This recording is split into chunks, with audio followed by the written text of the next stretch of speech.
Hi everyone, I'm John C. Morley, the host of the JMOR Tech Talk Show and Inspirations for Your Life.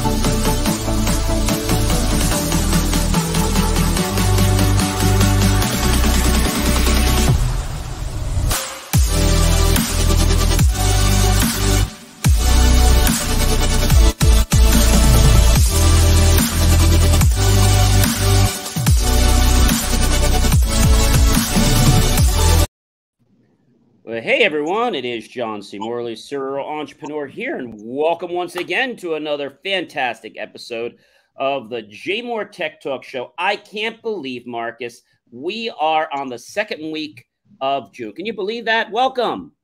Yeah, summer's always to the head, so. Summer's there is definitely has started, I should say. And lots of great things happening. And just to let you guys know, we have some good guests coming up. We've been trying to get you a guest about once a month. I have probably over 14 books I need to read. So I need to catch up. But we have some great guests coming up. We have a guy from France who's a coach that'll be on. We've got some other international guests coming on. And again, as you guys know, I read everybody's book cover to cover. I don't just skim it. I read the whole book. One lady sent me her book. And she sent me like 10 or 12 other little play toys with the book. So lots of great stuff. And you guys know that I have started my book, hopefully finishing that book by the end of the summer, 25 Gifts of Inspiration to Change Your Life and Everyone Else in It. So really excited about that. But let's get right into the thick of things, shall we? So for those of you that have been following, I'm sure you guys know there's still been some issues with COVID around the globe, unfortunately. Let's face it, ladies and gentlemen, COVID is a cold. It's a little bit more than a cold. And just like a cold never goes away in the world, COVID's never going to go away. So I think we've got to be mindful of the fact and how to protect ourselves. But I don't think we need to become like this society of panicked warriors. I still see people, they're standing 25 feet and they still have a mask on. I mean, like, seriously? Yeah, I'm seeing double masks, John. It's kind of crazy. I was at the supermarket the other night, and they have a mask on, and I'm like, really? And some of my neighbors are still wearing masks, and like, don't they understand that the mask doesn't really protect you? Yeah. I don't know. It's really really crazy, and I guess people they're not really gonna wake up. I don't think they're ever going to go back to not wearing masks, some of these people. Well, in some very interesting news, we talk about things that's, it's important and things that, you guys definitely want to know about. Well, Instagram launches an Amber Alert. Now, how many of you out there know what an Amber Alert is? Okay, so let me tell you. So an Amber Alert to notify users of missing children in their area. And I got to say kudos to this. Now, of course, you know who owns Instagram, don't you? Oh, yeah. Facebook, Meta. So I got to be honest with you. I don't think they're doing this because they just wanted to do this. I say things the way they are. Right. People can like me, love me, or hate me, and I really don't care. They're doing this, Marcus. You and I both know this. They're doing this for a PR push. Yeah. Yeah, they needed to do something that, like, to get them out the hot water. And this was just the perfect go-to. It really made a lot of sense, especially after the whole report about how Instagram really affects kids. So, like, it looks really fluffy and really pretty.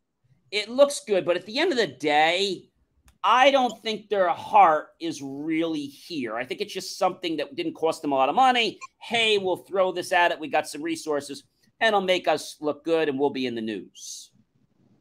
Exactly. So for those of you that don't know what an Amber Alert is, it's activated by law enforcement. And if you are in the designated search area, the alert will appear on your phone, which it's been doing for quite a few years. But now it will appear on your Instagram feed if you're in that area.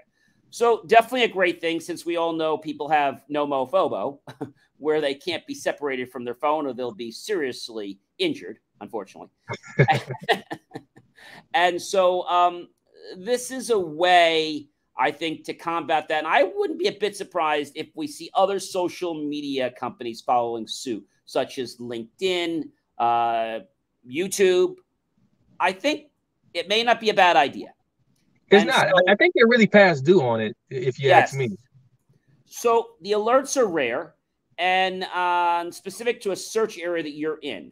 Many of you may know of the emergency broadcast system, which, depending on your age, you'll remember that they started doing that back when you were watching children's programs, or there's still.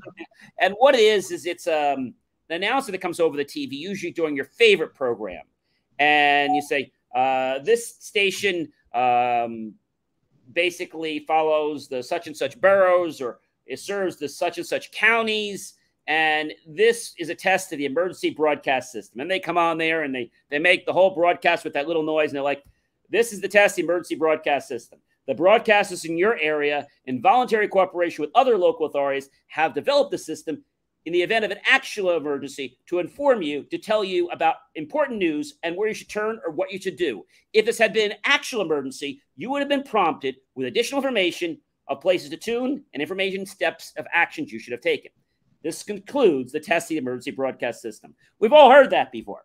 Yeah. So now it's going to become a little bit different, because it's going to come right through your social media. So if they're doing it on Instagram, my question is, why aren't they doing it on Facebook? Yeah. Right? If they really cared about it, I know why they wouldn't do it on Facebook. It might, I don't know, it might annoy some people, or it might disrupt their advertising. Mm-hmm. Could be the issue. So again, kudos to to Meta for doing that. I usually don't give them a lot of kudos, as you know, but regardless of the reason that they're doing it, I'm happy that they're doing it. So I'm going to say thank you, and I'm grateful for them, which I'm usually not very grateful for them, as you know. So again, we'll keep an eye on that. So thank you, Facebook and Meta, whoever you guys are these days. Thank you for taking responsibility and helping people, because the statistic, Marcus, I'm not sure if you know this, the statistic right now in the United States for missing children, it's pretty high. Yeah. Missing children statistics is really a problem. And in the United States, it's estimated 460,000 children are reported missing every year. Wow. That's pretty alarming. Yeah, it is.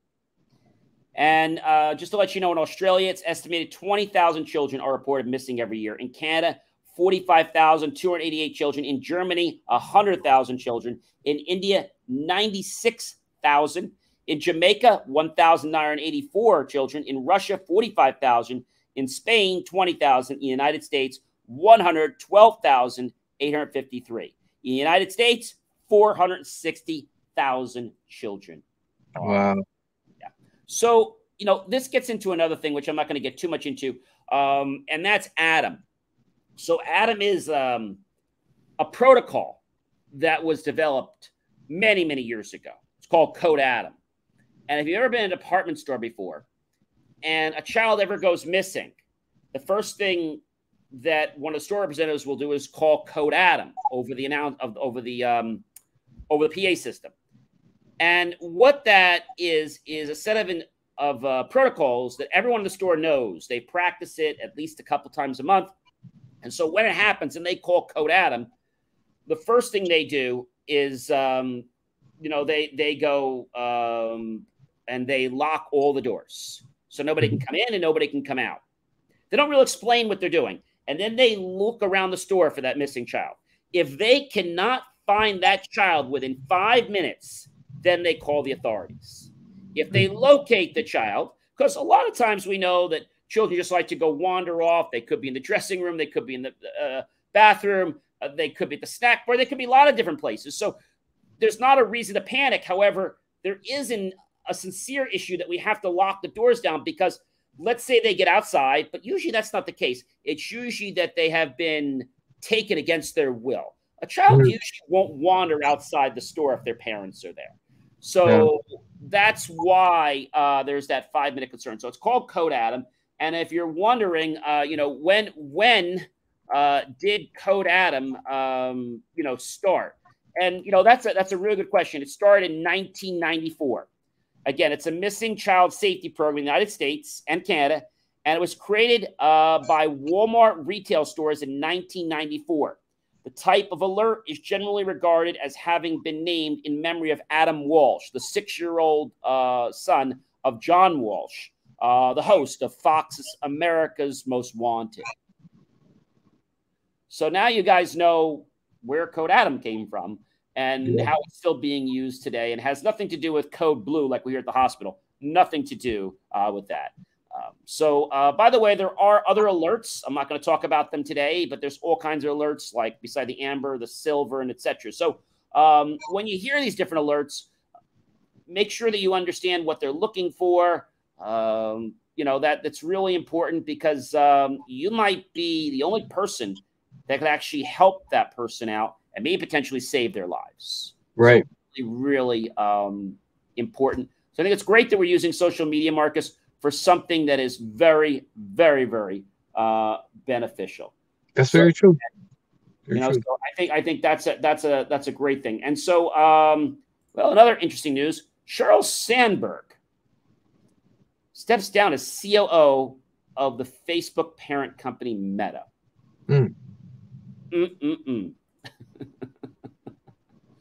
I can't say I told you so, but she says that she's stepping down as chief operating officer of Facebook because she wants to pursue basically some philanthropic endeavors she has. And that she doesn't want to disclose the reason for her departure from the company. She'll later disclose that reason in the fall.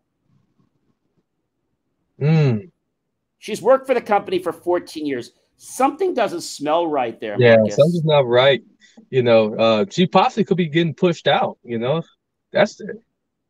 Yeah, this could be the fact that she didn't want to retire, and it might be the fact that they might have threatened her. Yeah. And so it might have been a thing where they gave her a package so she would just shut up. Right. But she seems like she's a person that could be a whistleblower. Yeah. But if that's the case, I'm really saddened that a person could be bought out to not communicate what's on their mind, that money could buy somebody out. I think money is good for a lot of things, but it never should be used to buy somebody out. So if you don't want to do something, I should never be able to make you by paying you. Oh, you don't want to do it? 1,000, 5,000? How high do you want me to keep going? I mean, that's wrong. That's very wrong. But this happens in corporate America all the time. All the time. Unfortunately. So we'll have to see what happens there, Marcus. But I don't think it's going to be a very good outcome from what I can see. No, it's not. She's definitely going to be vocal about it after the fact, and we'll find out. We'll find out. And the fact is this, if she left and she took the package,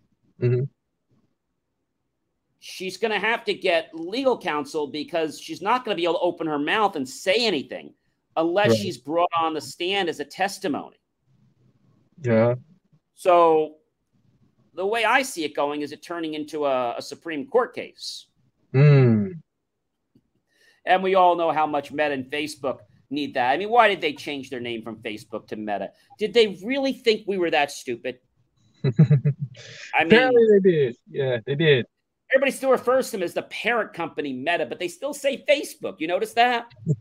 Yeah. That it Facebook reminds me of something, Marcus. When you have a company and you want to change the name of the company, most people don't know this in the United States. If you want nothing to do with that company, not that it was a bad thing, you just want to start clean. If you change the company name, that name will always be on file with that company. Yeah. It's a paper change. And when you go to get loans or other types of things you need, you might still have to produce that other company's name. And if there was something against that company, well, that could cause some problems to your new company. So if you're looking to start fresh, start a brand new company, and then formally dissolve that company at the end of your fiscal year. That's my 2 cents on that. I think it's really important that people do those kind of things. And something else that's up, Marcus, is we're getting close to an election time.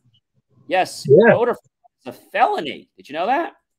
No, I did not. Like, this is new. This is news to me. It is a felony.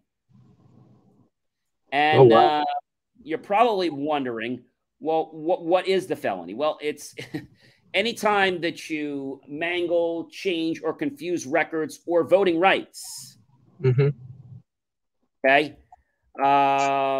This is why if somebody, let's say, is moving and maybe they're not quite at that new address yet, but they're in transition, it's recommended that you not try to push it, because technically what you're doing is illegal. And if that candidate, ladies and gentlemen, gets in, and let's say it's by 1 vote, well, you're going to have possibly a $10,000 fine in over 3.5 years that you could be not being at your house behind bars. Yeah. You'll be on an extended free vacation from the government with all the benefits, and you'll have just some bread, water, and maybe some other nourishing snacks. And you might actually get asked to make the food and license plates. Pretty sure, I'm pretty sure that like a lot of these individuals who's been like kind of tampering and and trying to do a lot of underhanded things, they're definitely going to be a little bit more fearful now. So we have issues with things like people registering wrong, people not being at that address. So voter fraud is extremely rare, but there are lots of ways voter fraud can happen. It's not just technology. And so they're working on systems that could potentially identify a fraudulent vote. But I also think that we're going to have to become more automated, the voting system, than just going to one of those little manual voting machines. Yeah, that's very true too.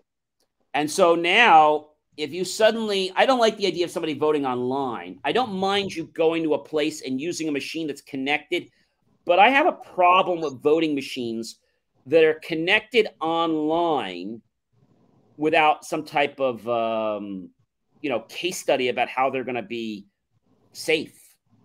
Because we see how they hack into things like utilities, and it's a cakewalk to hack into a voting machine. Oh.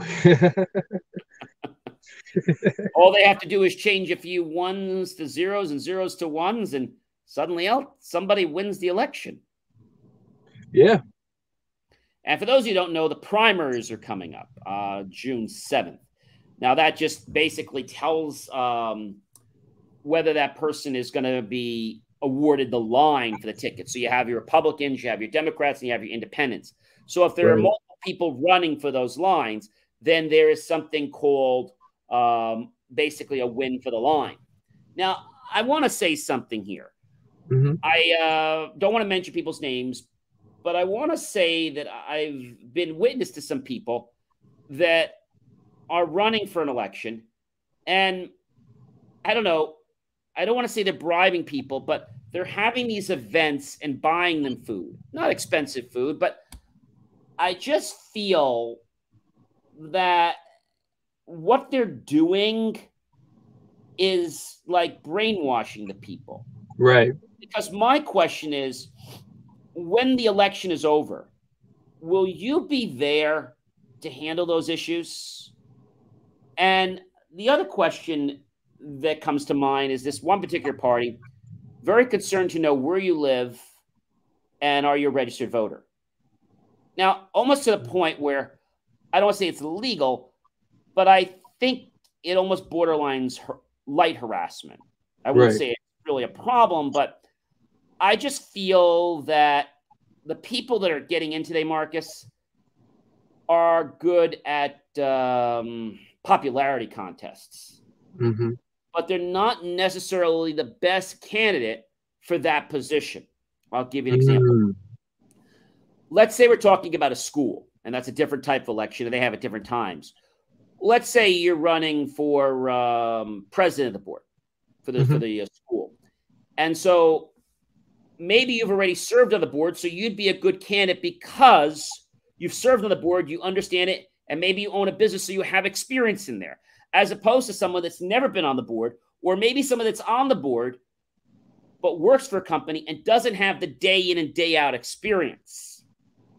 But because the one person has connections to all the ladies groups or the men's groups or what have you, and can, let's say, manipulate them. Yeah, that's a good word choice. Manipulate them.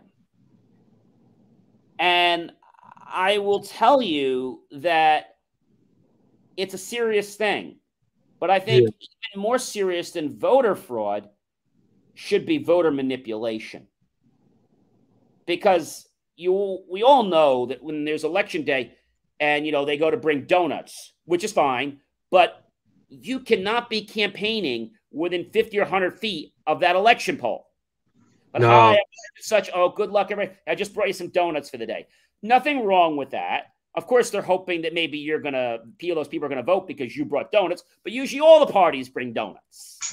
Yeah. Right? So I just can't help but notice that some people want to win election, not for the reason that an election was designed, which is to do the best job for the people, but instead to put a mark on their shirt saying that I became president. I think it goes back to something called EGO. Yeah. And I've been noticing it a lot more with the older people now. You could have somebody that endorses you from your party, but yet you could still lose because the other person is manipulating all the Facebook groups and running all the coffee clutches. And who is the husband going to vote for? The one that the wives tell them to vote for. So I consider that manipulation, Marcus. I don't know about you. That is clear manipulation, and it's a really easy way to just really screw up the system that we have built to supposedly work as perfectly as it should, but in a democratic way, not mean Democrat or Republican, but democratic voting by choice. Right. It's very interesting, and I feel that people today need to not be won over by the fact that you bought me a slice of pizza. Or no, not at all. You bought me a drink. I just think that is like ambushing me. Yeah. You know what I'm saying? And especially, Marcus, when it's a day or two before the election. They get you all the time. Come and join us for a slice of pizza. Now, most of the people coming there are not coming just for the free pizza. A lot are, but they're coming because when you take the free pizza, Marcus, well, it's free. Yeah, it's free, but you're going to vote for me, right? And I remember the one person saying, "Oh, you're going to vote for me." I'm like, I don't know who I'm going to vote for yet. I'm still reviewing my choices. Okay, we'll make sure if you have any questions, you contact me. Or if you want to come out to my pool, I'm having a party. Just make sure you vote for me. It just gets under my skin a little bit because it just seems so dishonest. So voter fraud right now is at a certain percentage. And if you had to ask me right now, what do you think this percentage of voter fraud is, Marcus? Yeah, I'll say that is a little bit more than 20%. Well, depending on what place, there have because we only can look at the last years. right around in 2020, we had 475 cases of potential voter fraud. Wow. That's a couple hundred too many, John. Right. But, you know, if you look at the percentages, it's a very, very low percentage. However, that low percentage could be the difference of tipping an election unfairly to an opponent that does not deserve it. Right. I agree.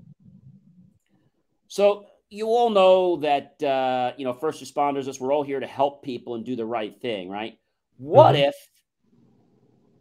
someone, something, or habit an autonomous vehicle gets in the way of a fire truck trying to get to a fire?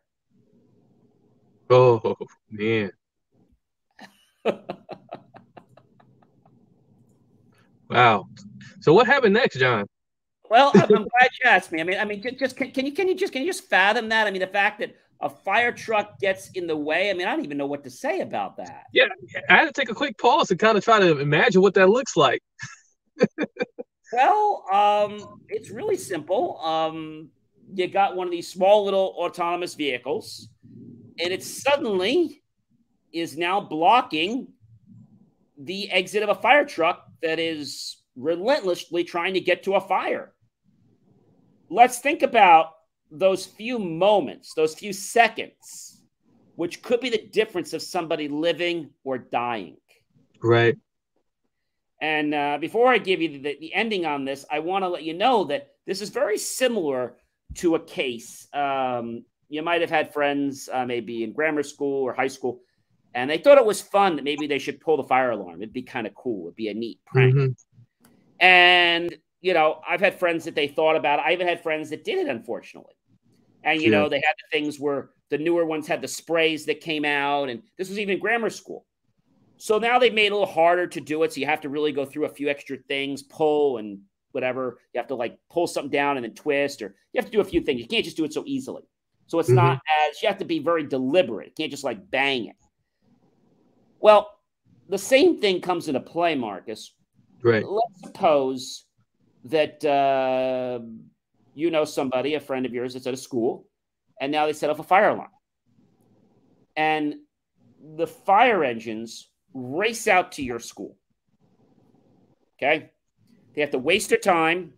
They have to go around the school, and we can't find any fire. The same day, Marcus, at the same time, another calls in within seconds. But because the school came in first, they went to the school. Within a few seconds later, another call comes in for a fire. However, this one is a real fire of a house burning down. And the wife is choking on smoke. The husband is laying on the ground in the basement underneath one of these great big water tanks. And there was obviously a gas fire. And so they get there, they pull him out, and everything seems fine. And the wife says to him, is he going to make it? And he says, I don't know. We might have been too late. And that story, if it doesn't put a mark on you, I don't know what will. Within a week or two, they followed up to go to the hospital. Usually the first responders don't do that, but in this case, they did. Right. And the fire department followed up because they felt it was their fault. And also the fact that this school kept having false fire alarms. And nobody was doing anything. Oh, man. That's just terrible. And so because it was a prep school, I went to a prep school, but because it was a prep school and it was a pretty highfalutin area, the headmaster didn't want to get anybody in trouble. They would handle things themselves. So after this happened multiple times, the chief of the fire department went down and said, look, this is the third fire. He's like, I don't care who you're trying to protect. You're going to show me. He's like, oh, okay. They go inside and they suddenly look at the cameras and they find the one kid that never exited the building. And that was probably the suspect. And it was. But what happened when they went to the hospital? Because they went there and talked to the cases. You know what happened? We had a lady whose husband was just about dying from a fire in the inhalation. Yeah. And he may not make it. Well, why? Because we were too busy screwing around with your fire, which was a little game. See, this is what happens when you waste people's time on going to a fire that's not real. And when they went to the hospital, he actually made the kid come to see the person at the hospital. And the person died.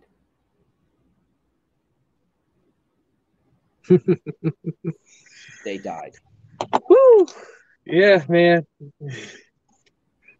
You know, that's a real big one. Yeah, it is. And like, there's no consequences to this, you know, and you know, like, you gotta ask, like, why is this happening? You know, we should be more tight with these things by now, and absolutely. And I think the thing with the autonomous vehicle, this just proves the same thing like we learned about the wonderful Tesla, which I've decided to not get. You just sit in it and have a recreational ride, and suddenly your entertainment system is just going to give you a blast of fire. And then you can't get out of your own car because the doors are supposed to be able to open manually don't, because the electrical system's messed up and they can't get out of their car unless you smash the window. Right. And so things like that tell me the electric car industry is not ready yet. No, it's not. And also, it tells me that the autonomous car industry is not ready either, or the autonomous car industry is not ready, because that car should have had sensors to be able to stay away from emergency vehicles. Yeah. That wasn't something that they thought about, and they were like, oops. That could have been somebody's life. Could have been. But I don't think people take these things seriously, Marcus, until there's a fatality, until someone loses a life, unfortunately. Yeah, there's a big money grab. You know, there's a lot of greed, unfortunately, with a lot of our corporations, and they rather, like, you know, rush it off the assembly line and, you know, and get it into on the street, and you know, before you know it, we got these catastrophes happening. So I think it comes down to the fact that the software is way in its infancy. Mm-hmm. And we're not ready for driverless taxis here. No. Maybe in a closed community. That's about it. Yeah. But we're not ready for this. I mean, it blocked a fire truck, for crying out loud. Wow. Luckily, nobody got hurt, but it's still, somebody could have. Right. So I always say technology is great, but we have to know what we're doing with technology. And have we really thought things clearly? Or are we just running to the punch because it sounds good? Yeah. So we'll have to follow that and see, you know, where the heck that's where that's going. I don't know, Marcus. It's going to be very, very interesting. You know, what's happening, and usually things like this don't get better until there's a lawsuit. It's not nice to say that, right? Yeah, it's going. That's what's going to come down to it, you know, because I think our government is too gunshot about, you know, wanting to, like, you know, make us completely electric by a certain X amount of year, and So I don't think they're gonna, do anything about it. So it's gonna take for a lawyer to go and sue these guys. But and this is no secret in case any of you guys watching this show, without naming names, our current president has a son or family member that owns a battery company. Yeah. Thus, which is why they're giving rebates and incentives. I have nothing against the battery industry, but I don't think your son or daughter or relative should influence a decision to whether we're moving to electric cars. No, it shouldn't. So nepotism, favoritism, call it what you will. I call it a crime. Right. And the Supreme Court blocks Texas Social. Now, what's this all about? Well, the Supreme Court blocks the Texas social media law that tech companies were warned would allow hateful content to run rampant. So the Supreme Court just recently blocked the controversial Texas social media law from taking effect after tech industries and other opponents warned it could allow for hateful content to run rampant online. I don't know. What do you think about that? Yeah. Why does it feel like that this was that someone approached these guys before about this? Exactly. I mean, if this legislation would have gone through, it would prohibit online platforms like Facebook, Meta, whatever name they choose this week, Twitter, and other platforms, LinkedIn, etc., from moderating or removing content based on a viewpoint. Yeah, it seems like these guys been warned before about this, and now the Supreme Court is stepping in, and this I don't think social media companies should have that much control over what you put out anyways, but I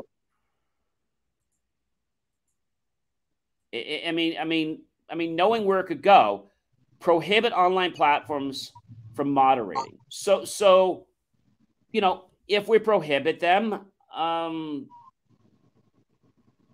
that's what would happen. But I mean, I think it needs to be spelled out a little bit more. I just feel that this is more about money and about how it's going to affect ad revenue share. It is. The lower courts did block the law, but an appeals court allowed it to move forward as it deliberated on a broader case, which caused it to be overturned. Yeah. And it's interesting that this is happening in Texas. All right.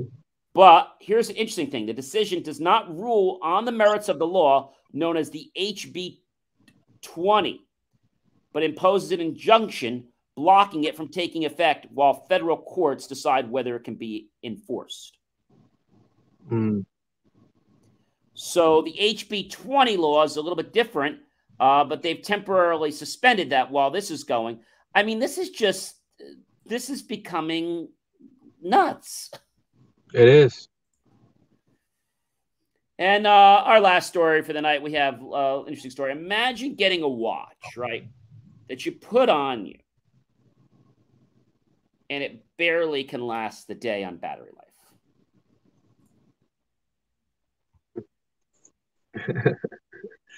Sounds like another failed experiment. Seems like an oxymoron. Yeah, it's like a failed experiment. You know what? Again, it's like we're rushing to do things. We want to get it off the assembly line and make a buck, but it's proven that you don't know what you're doing. I think, like you said, I call it the Microsoft get rich patch update or software. Yeah. And I think, although the watch looks somewhat nice, having a watch that you wear every day that conks out right after work, well, I guess you better be home by 5. Yeah. It Yep. also could mean that if this is true, that the Pixel Watch will come in slightly below the Apple Watch 7. But this just makes me think, Marcus, as I was sharing a few weeks ago, you weren't with us, but we had a show and we talked about the fact that Apple's allowing people to repair their own iPhone. Mm-hmm. Okay. We talked about it a few weeks ago. And they let you rent the 79-pound lab of industrial equipment, which looks like you have to be certified to be able to use it. Yeah. And in order to get to your battery, ladies and gentlemen, on your iPhone, it's not very easy. It has to go into a device. It has to basically be heated. And the screen needs to basically be pulled off. Your battery is under the screen. Why the heck wouldn't they make it that you could take off the back cover? Like, I don't get it. Yeah. And now, if you get any of those wires wrong, you got to do it again. And then if you don't get something right, the phone won't start. If the battery is not proper, it'll tell you that the battery is not an original battery. So now you have to go through another third-party support to basically let them re-authenticate the battery with the phone. Sounds like a hassle to me. Sounds like too much. Yeah, way too much to do. But they did this because people were responding to the fact that, hey, Apple won't let us fix their phone. So this is the way they shut everybody up. Mm-hmm. I think it's a poor, very poor response to allowing us to fix the phone. This phone is not user fixable. A 79-pound bunch of junk to build your own little lab and then be careful you don't burn yourself. And it's like quite a few steps if you watch our show. A lot of steps. And you don't get to keep the equipment. You get to rent it and you have to send it back. Yeah. And I wonder how much they charge you if you missing anything. Looking at that equipment, I got to guess that equipment's got to be worth $10,000, $15,000 easy. Yeah. They give you industrial heat machine that sucks the screen right off. Yep. Good. Wow. I don't know. This is just an example between this and the Pixel Watch. Everyone's out there trying to make a fast buck. I get it. Yeah. Why can't we develop something that actually works, like right the first time? Yeah, that's what I'm wondering. So. I guess they're too desperate to make a buck. Yeah. And I think they've gotten so big now. These companies gotten so big now that they don't even care about if it's going to embarrass them or not. They just pay a PR firm and we'll just say it was a inconvenience or something. Like, what did Apple do when they had an issue with the company overseas, had a problem? So they're going to stop using them, but that company overseas really doesn't care. They're probably a dime a dozen over there in these other countries. Right. I don't know. It's sad, but this is the problem when you deal with manufacturing processes that are not in a standard. And I think a product like this should be told up front that if you need to change the battery, this is what you're going to need to do, or you're going to need to pay. They should publish that somewhere. They really should. They won't. No, they won't. Yeah.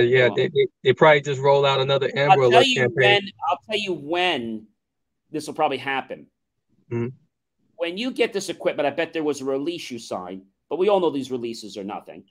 And when somebody gets hurt or burns themselves, that's when you're going to see their manufacturing process change, because they can't retool the iPhone overnight. I mean, this design would have to be totally overhauled. Right. I mean, they'd have to have a cover in the back, which they could do, make a little door, and take the battery out. Like, I don't see what the big deal is. Yeah, I don't either. It's pitiful. Yeah. Well, we are at the top of our hour. I don't know where our time goes, Marcus. And just want to let you guys know we're celebrating our birthday. We're turning 2. That's 1. What do we got here? Just a few weeks. So that's going to be in 2 weeks and basically 2 days. JMOR will be doing a live show from Oakland, New Jersey. We'll have some live guests. We're going to have cake. We'll sing happy birthday. We have lots of great giveaways and balloons and mugs and all kinds of great stuff. And you can actually get that by going to eventbrite.com and typing happy birthday JMOR. And you'll see it. And you can RSVP, do RSVP soon because space is limited. Well, I guess we got to say goodbye to everybody. Until then, I ask you guys to be smart when you're purchasing. And if something doesn't make sense to you, boycott it. Send a message to the manufacturer and let them know that there are other solutions for what's out there. They're not the only one that makes the product. I'm John C. Morley, serial entrepreneur, and we will see you guys next Friday night. Be sure to catch all our other great shows. There's lots of them out there, including the brand new JCM Academy on John C. Morley, serial entrepreneur. We'll answer questions like how to start a business. So much more. Can't wait to see you on our next show. Have a great rest of your weekend, everyone. Take care. All right.